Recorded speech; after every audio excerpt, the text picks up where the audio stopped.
యేసు ప్రభు వారి రహస్య రాకడ తర్వాత ముద్రల తీర్పులు, బూరల తీర్పులు ప్రకటన గ్రంథము 6వ అధ్యాయం నుండి 11వ అధ్యాయం వరకు చూచాం.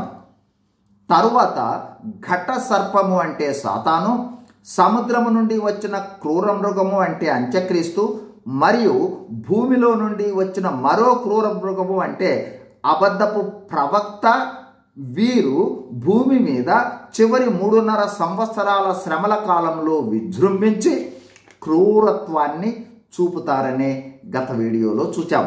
ఈరోజు ప్రకటన గ్రంథము 14వ అధ్యాయము మొదటి 5 వచనాలను చదువుకోబోతూ ఉన్నాం.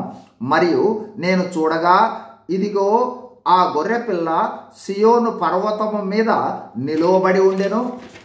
ఆయన నామమును ఆయన తండ్రి నామమును నొసళ్ళ యందు లిఖించబడి ఉన్న 144,000 మంది ఆయనతో కూడా ఉండిరి.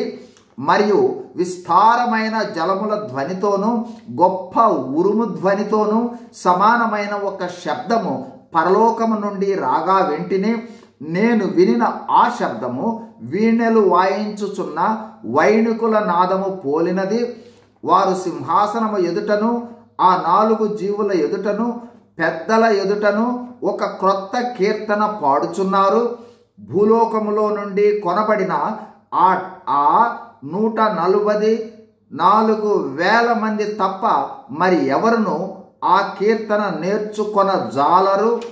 వీరు స్త్రీ సాంగత్యమున అపవిత్రులు కానివారును స్త్రీ సాంగత్యము ఎరుగని వారునై ఉండి గొర్రెపిల్ల ఎక్కడికి పోవునో అక్కడికెల్లా ఆయనను వెంబడింతురు.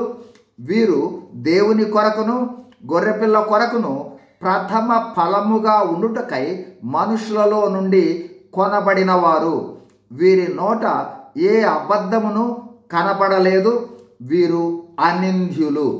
మరింత వివరంగా తర్వాత వీడియోలో చూద్దాం. God bless you. Thank you.